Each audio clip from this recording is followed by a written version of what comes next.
آل پاکستان وابڈا hydro electric workers union کی جانب سے یوم مطالبات پر وابڈا کی نیجکاری کے خلاف پرامن احتجاجی مظاہرہ، دھرنا، نعرے بازی، ملازمین کے ساتھ کسی قسم کی ناانصافی ہرگز برداشت نہیں کی جائے گی۔ رہنماؤں نے اظہار خیال کرتے ہوئے مزید کیا کہا، آئیے دیکھتے ہیں اس رپورٹ میں۔ محنت کشوں کے کمانڈر سیپکو نثار احمد شیخ کی ہدایت پر ہائیڈرو الیکٹرک ورکرز یونین کی جانب سے عام مطالبات کے موقع پر وابڈا کی نیجکاری، مہنگائی اور ملازمین کے دیرینہ مسائل کے خلاف سرکل دفتر تا سکھر پریس کلب تک ملازمین کی بڑی تعداد نے ریلی نکالی اور احتجاجی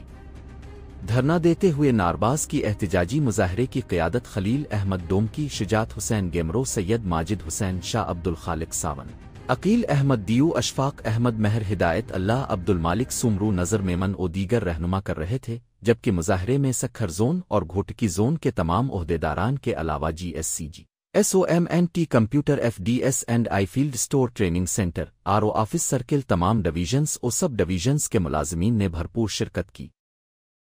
رہنماؤں نے مظاہریوں دھرنے سے خطاب کرتے ہوئے حکومت اور سیپکو انتظامیہ سے پرزور مطالبہ کیا کہ وابڈا کی نیجکاری فوری طور پر روکی جائے، کیونکہ یہ قومی ادارہ ہے اور اس کی نیجکاری سے ہزاروں ملازمین اور ان کے خاندان متاثر ہوں گے۔ انہوں نے کہا کہ کنٹریکٹ اور ڈیلی ویجز ملازمین کو فوری طور پر مستقل کیا جائے، تنخواہوں اور الاؤنسز میں مہنگائی کے تناسب سے اضافہ کیا جائے، پروموشنز اور ٹائم اسکیل کے معاملات فوری طور پر حل کیے جائیں، جبکہ ریٹائرڈ ملازمین کو ان کے واجبات جلد از جلد ادا کیے جائے۔ رہنماؤں نے مزید مطالبہ